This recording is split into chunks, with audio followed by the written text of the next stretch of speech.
সরকারি চাকরিতে সকল গ্রেডে সরাসরি নিয়োগে 93% মেধা ও 7% কোটার প্রজ্ঞাপন প্রকাশ করল সরকার। মঙ্গলবার আইনমন্ত্রী জানান, দাবি মেনে নেয়ার পরেও পরিস্থিতির অবনতি ঘটানোর চেষ্টা করলে কঠোর হবে সরকার। কোটা সংস্কার আন্দোলনের শিক্ষার্থীদের ক্লাসে ফেরারও আহ্বান জানান তিনি।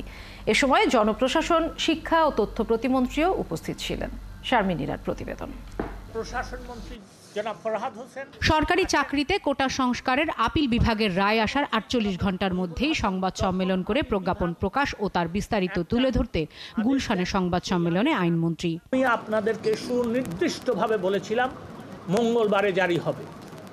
আমি আজকে আপনাদের সামনে ঘোষণা দিতে চাই যে আমরা আমাদের কথা রেখেছি। মেধাভিত্তিক 93 বীর মুক্তিযোদ্ধা, শহীদ মুক্তিযোদ্ধা ও বীরাঙ্গনা সন্তানদের জন্য 5 আর ক্ষুদ্র নৃগোষ্ঠীর জন্য 1 ও তৃতীয় লিঙ্গ ও প্রতিবন্ধীর জন্য 1% করে কোটা বরাদ্দ রাখলেও প্রশ্ন উঠেছে, শহীদ মুক্তিযোদ্ধার সন্তানরা আসলে বয়স বিবেচনায় চাকরি প্রত্যাশী হিসেবে আছেন কিনা। মন্ত্রী বললেন, কোটার পদ শূন্য থাকলে মেধা থেকে পূরণ করা হবে। নির্ধারিত কোটায় যোগ্য প্রার্থী পাওয়া না গেলে সংশ্লিষ্ট কোটার শূন্য পদ সমূহ সাধারণ মেধা তালিকা হইতে পূরণ করা হইবে। আপিল বিভাগের রায়ের একটা কমা, দাড়ি, কমা, সেমিকলন বদলানোর ক্ষমতা আমাদের নাই। অবিলম্বে এটি কার্যকর করা হবে জানিয়ে শিক্ষার্থীদের ক্লাসে ফেরার আহ্বান জানান আইনমন্ত্রী। বলেন, পরিস্থিতি অস্থির করলে কঠোর হবে সরকার। এই কোমলমতি শিক্ষার্থীরা বাড়িতে ফিরে যাক এবং সরকার এই ষড়যন্ত্র মোকাবেলা করার মতন যথেষ্ট শক্তি আছে।